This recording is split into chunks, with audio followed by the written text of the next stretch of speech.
राधे राधे प्यारे भक्तों। कभी किसी ने तुमसे कहा होगा कि अच्छे बनो, सच्चे बनो, सबका भला सोचो, सबको माफ करो, लेकिन जीवन ने तुम्हें चुपके से एक और पाठ भी पढ़ाया है जो किताबों में नहीं लिखा होता, जो प्रवचनों में नहीं बोला जाता और जो मंचों पर ताली नहीं पाता। जीवन ने तुम्हें सिखाया है कि अगर तुम हर हाल में सीधे बने रहोगे तो दुनिया तुम्हें मोड़ कर चलाएगी। अगर तुम हर किसी के लिए अच्छे बने रहोगे तो लोग तुम्हें इस्तेमाल करके आगे बढ़ जाएंगे, और अगर तुम हर बार चुप रहोगे तो तुम्हारी चुप्पी को तुम्हारी कमजोरी समझ लिया जाएगा। यही जीवन का कड़वा सच है, जिसे समझने में अक्सर पूरी उम्र लग जाती है। राधा कृष्ण की धरती पर भी हर मुस्कान के पीछे युद्ध लड़ा गया है, हर शांति के पीछे गहरी रणनीति रही है और हर करुणा के पीछे अडिग कठोरता छुपी रही है। दुनिया उन्हें केवल प्रेम का प्रतीक मानती है, लेकिन जो गहराई से देखता है वह जानता है कि प्रेम के साथ साथ विवेक, सीमाएं और आवश्यकता पड़ने पर कठोर निर्णय भी उतने ही जरूरी हैं। क्योंकि जो हर बार नरम रहता है वह टूटता है, और जो हर बार झुकता है वो कुचल दिया जाता है। ये मत समझो कि बुरा बनने का अर्थ अन्याय करना है, धोखा देना है या किसी का हक छीनना। नहीं, बुरा बनने का अर्थ है अब हर किसी को अपनी आत्मा की चाबी न सौंप देना। बुरा बनने का अर्थ है अब हर आंसू पर पिघल न जाना। बुरा बनने का अर्थ है अब हर आवाज को अपनी जिम्मेदारी न समझ लेना। क्योंकि दुनिया में सबसे ज्यादा शोषण उन्हीं का होता है जिनका दिल साफ होता है और जिनकी नीयत सच्ची होती है। तुमने देखा होगा, जो ज्यादा बोलता है उसे चुप करा दिया जाता है, जो ज्यादा सहता है उसे और दबाया जाता है, और जो हर बार माफ करता है उसे कभी गंभीरता से नहीं लिया जाता। तब जीवन एक सवाल पूछता है, क्या अब भी तुम हर हाल में अच्छे बने रहोगे, या अब तुम अपने भीतर की सीमा खींचोगे? अब तुम यह तय करोगे कि कौन तुम्हारे करीब आने के योग्य है और कौन नहीं। राधा कृष्ण की वाणी ये नहीं कहती कि सबके लिए एक जैसे बनो। वाणी ये कहती है कि जो जैसा है उसे वैसा ही उत्तर दो। प्रेम को प्रेम दो, लेकिन छल को मौन नहीं। विवेक दो, अन्याय के सामने मुस्कान नहीं, स्थिरता रखो। क्योंकि जो हर बार क्षमा करता है वो कभी कभी अन्याय को बढ़ावा देता है, और यह भी एक कड़वा सत्य है। यही वह क्षण होता है जब इंसान को बुरा कहलाने का साहस जुटाना पड़ता है, जब तुम्हें पता हो कि अगर तुम आज चुप रहे तो कल तुम्हारी आत्मा तुमसे सवाल करेगी, जब तुम्हें महसूस हो कि अगर तुम आज सख्त नहीं बने तो जीवन तुम्हें नरमी के नाम पर कुचल देगा। तब बुरा बनना पाप नहीं होता, तब बुरा बनना आत्मरक्षा होता है। दुनिया तुम्हें तब तक ही अच्छा कहेगी जब तक तुम उसके काम आ रहे हो। जिस दिन तुमने मना करना सीख लिया उसी दिन तुम स्वार्थी कहलाने लगोगे। जिस दिन तुमने अपने समय, अपनी ऊर्जा और अपने आत्मसम्मान की कीमत तय कर ली, उसी दिन लोग कहेंगे कि तुम बदल गए हो। हाँ, बदल गए हो, क्योंकि अब तुम टूटने के लिए नहीं, जीने के लिए बने हो। याद रखना, जो व्यक्ति हर किसी को खुश करने निकलता है वो अंत में खुद से ही हार जाता है, और जो व्यक्ति खुद के लिए खड़ा होना सीख लेता है वही धीरे धीरे सफल कहलाता है। भले ही दुनिया की नजरों में वह थोड़ा सख्त, थोड़ा बुरा और थोड़ा अलग क्यों ना दिखे। ये जीवन का वह सच है जिसे स्वीकार करने के बाद इंसान अकेला जरूर हो जाता है, लेकिन कमजोर नहीं रहता। क्योंकि अकेलापन इंसान को तोड़ता नहीं, अगर भीतर स्पष्टता हो। अकेलापन तो केवल शोर से दूर ले जाकर आत्मा की आवाज सुनाता है। जब इंसान पहली बार ये समझ लेता है कि दुनिया तालियां अच्छे होने पर नहीं, काम आने पर बजाती है, उसी दिन उसके भीतर कुछ टूटता नहीं बल्कि कुछ जागता है। वह जागरण उसे सिखाता है कि हर रिश्ते में संतुलन जरूरी है, हर व्यवहार में सीमा जरूरी है, और हर मुस्कान के पीछे आत्मसम्मान का होना जरूरी है। क्योंकि जो बिना सीमा के प्रेम करता है वह अंत में स्वयं को खो देता है। जीवन में कई बार ऐसा होगा कि तुम सही होते हुए भी गलत ठहराए जाओगे, तुम सच्चे होते हुए भी कठोर कहे जाओगे, और तुम चुप रहकर भी दोषी माने जाओगे।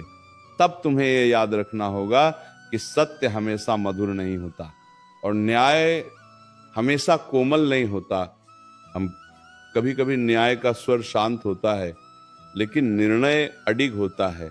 राधा कृष्ण की लीला केवल बांसुरी की मधुरता नहीं है, वह समय आने पर मौन की गहराई भी है, वह प्रेम के साथ साथ मर्यादा भी है। और मर्यादा वही होती है जो ये तय कर दे कि कौन तुम्हारे जीवन में रहेगा और कौन केवल एक अध्याय बनकर रह जाएगा। तुम्हें यह स्वीकार करना होगा कि कुछ लोग तुम्हारे जीवन में केवल इसलिए आते हैं ताकि वे तुम्हें यह सिखा सकें कि अब आगे किसे भीतर आने की अनुमति नहीं देनी है। हर अनुभव वरदान नहीं होता, कुछ अनुभव चेतावनी होते हैं, और जो चेतावनी को नजरअंदाज करता है जीवन उसे कठोर सबक देकर समझाता है।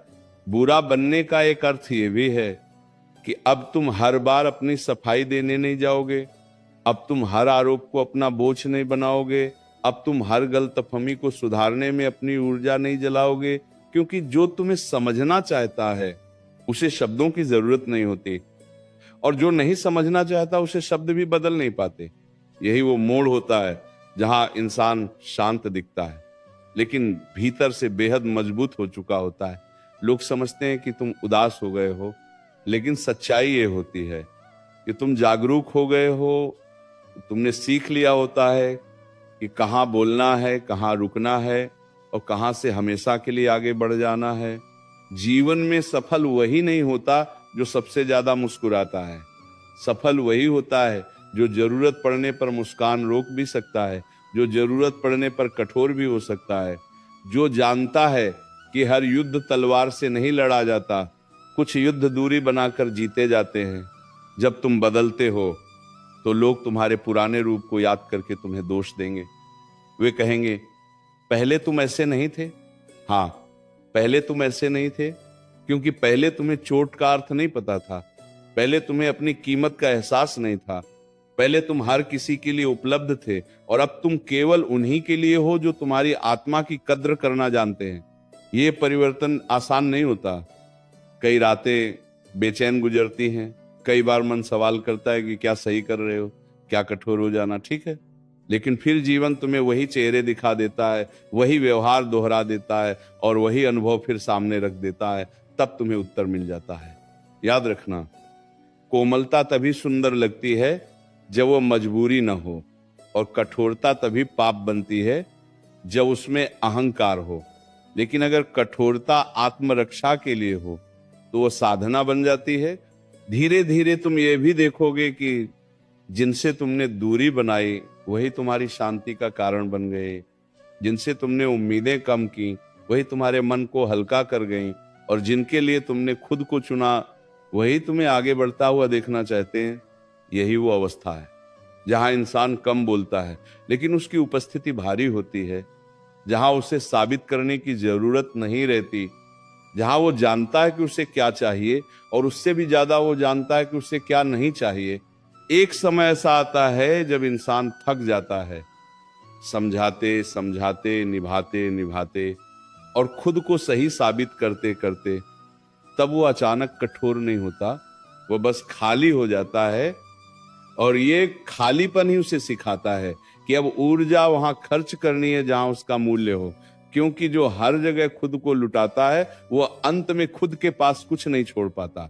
जीवन ये भी दिखाता है कि सबसे ज्यादा चोट वहीं से मिलती है जहां सबसे ज्यादा भरोसा होता है, और सबसे गहरा घाव वही देता है जिससे सबसे ज्यादा अपनापन महसूस हुआ हो।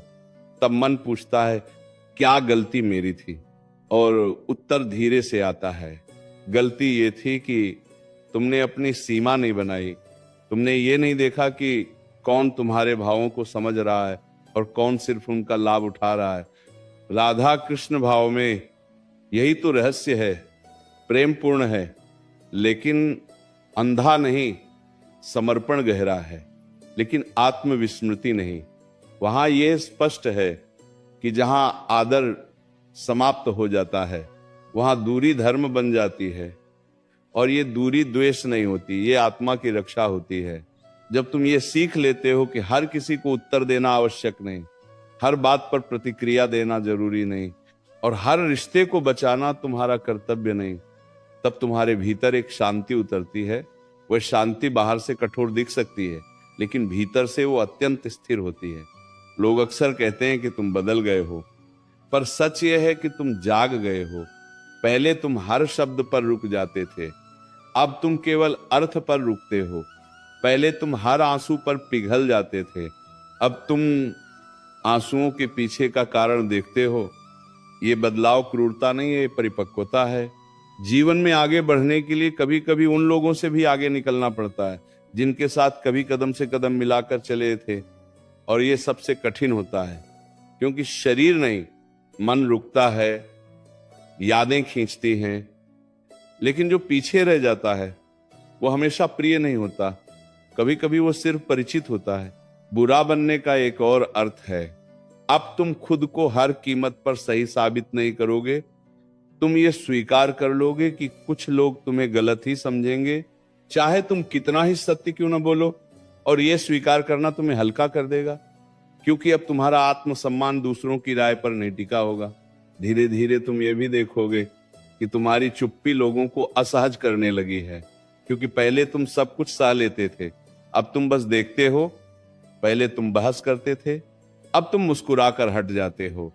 और यही सबसे बड़ा परिवर्तन है, क्योंकि जिसे नियंत्रित नहीं किया जा सकता वही वास्तव में स्वतंत्र होता है। इस रास्ते पर चलते हुए कई बार मन अकेला होगा, कई बार रातें लंबी लगेंगी, कई बार ये सवाल उठेगा कि क्या ये सही मार्ग है। लेकिन फिर सुबह होगी और तुम पाओगे कि तुम्हारा मन हल्का है, तुम्हारी सांस गहरी है और तुम्हारी चाल स्थिर है। तब तुम्हें उत्तर मिल जाएगा।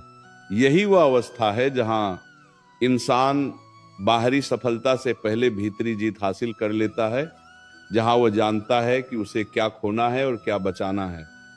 और जो इंसान ये समझ लेता है, उसे दुनिया की कोई भी चाल लंबे समय तक रोक नहीं पाती। एक दिन ऐसा भी आता है जब इंसान को ये एहसास होता है कि उसकी सबसे बड़ी कमजोरी उसका भला मन था। वह मन जो हर किसी के लिए दुआ करता रहा, हर किसी की गलती पर पर्दा डालता रहा, और हर बार ये सोचकर चुप हो गया कि शायद सामने वाला बदल जाएगा। लेकिन जीवन ने धीरे धीरे यह सिखाया कि हर किसी को सुधरने का अवसर देना पुण्य है, पर हर बार खुद को कुर्बान करना मूर्खता बन जाता है। तुम्हें यह भी समझ में आएगा कि दुनिया उन लोगों को याद नहीं रखती जो सब सह लेते हैं, दुनिया उन लोगों को याद रखती है जो समय पर रुक जाते हैं, जो जानते हैं कि कहां तक देना है और कहां से वापस लेना है। क्योंकि जो व्यक्ति खुद की कीमत नहीं समझता, उसकी कीमत दुनिया कभी नहीं समझती। राधा कृष्ण की भावना में यह भी छुपा है कि प्रेम का अर्थ त्याग है, लेकिन त्याग का अर्थ आत्मविनाश नहीं। प्रेम वहीं सुंदर लगता है जहां दोनों ओर सम्मान हो, और जहां सम्मान समाप्त हो जाए वहां प्रेम का मौन हो जाना ही सबसे पवित्र उत्तर होता है। धीरे धीरे तुम्हारी आंखें खुलेंगी, तुम्हें दिखेगा कि कुछ लोग तुम्हारी भलाई नहीं, तुम्हारी सहनशीलता का इम्तिहान ले रहे थे। वे यह देखना चाहते थे कि तुम कितनी देर तक चुप रह सकते हो, कितनी देर तक झुक सकते हो। और जब तुमने पहली बार ना कहा, जब तुमने पहली बार पीछे हटना चुना, तब उन्होंने तुम्हें कठोर कहना शुरू कर दिया। लेकिन याद रखना, जो तुम्हें तब पसंद करता है जब तुम चुप रहते हो, वह तुम्हें कभी तब पसंद नहीं करेगा जब तुम सच बोलने लगोगे। और यह स्वीकार करना दर्द देता है, लेकिन यही सत्य तुम्हें मुक्त करता है। बुरा बनने का मतलब यह भी है कि अब तुम हर रिश्ते को बचाने की जिम्मेदारी अकेले नहीं उठाओगे। अगर सामने वाला नहीं समझता तो तुम समझाते नहीं रहोगे। अगर सामने वाला नहीं बदलता तो तुम खुद को नहीं बदलोगे, क्योंकि अब तुम्हें यह ज्ञान हो चुका है कि टूटकर निभाया गया रिश्ता आत्मा को धीरे धीरे मार देता है। एक समय बाद तुम्हें यह भी महसूस होगा कि तुम्हें कम लोगों की जरूरत है, लेकिन सच्चे लोगों की तुम्हें भीड़ नहीं चाहिए, तुम्हें स्पष्टता चाहिए, तुम्हें शोर नहीं चाहिए, तुम्हें शांति चाहिए। और ये शांति तभी आती है जब तुम उन दरवाजों को बंद कर देते हो जिनसे केवल थकान अंदर आती थी। लोग तुम्हारी शांति से डरने लगेंगे, क्योंकि जो शांत हो जाता है वो अब किसी के नियंत्रण में नहीं रहता, उसे उकसाया नहीं जा सकता, उसे बहकाया नहीं जा सकता और उसे डराया नहीं जा सकता। और यही अवस्था इंसान को भीतर से अडिग बना देती है। तुम ये भी देखोगे कि अब तुम्हें हर बात पर प्रतिक्रिया देने की इच्छा नहीं होती। अब तुम्हें यह साबित करने की जरूरत नहीं लगती कि तुम सही हो, क्योंकि जो सच के साथ खड़ा होता है उसे तर्कों की भीड़ की जरूरत नहीं होती, उसकी उपस्थिति ही उसका उत्तर बन जाती है। जीवन का यह चरण कठिन होता है लेकिन पवित्र होता है। यहां इंसान अकेला होता है लेकिन भ्रम से मुक्त होता है। यहां कोई तालियां नहीं होती लेकिन आत्मा स्थिर होती है। और यही स्थिरता धीरे धीरे तुम्हें उस ऊंचाई पर ले जाती है जहां पहुंचने का सपना तुमने कभी देखा भी नहीं था। याद रखना, जो इंसान खुद से समझौता नहीं करता, दुनिया अंत में उसी से समझौता करती है। और जो समय रहते थोड़ा बुरा बनना सीख लेता है, वही जीवन भर टूटने से बच जाता है।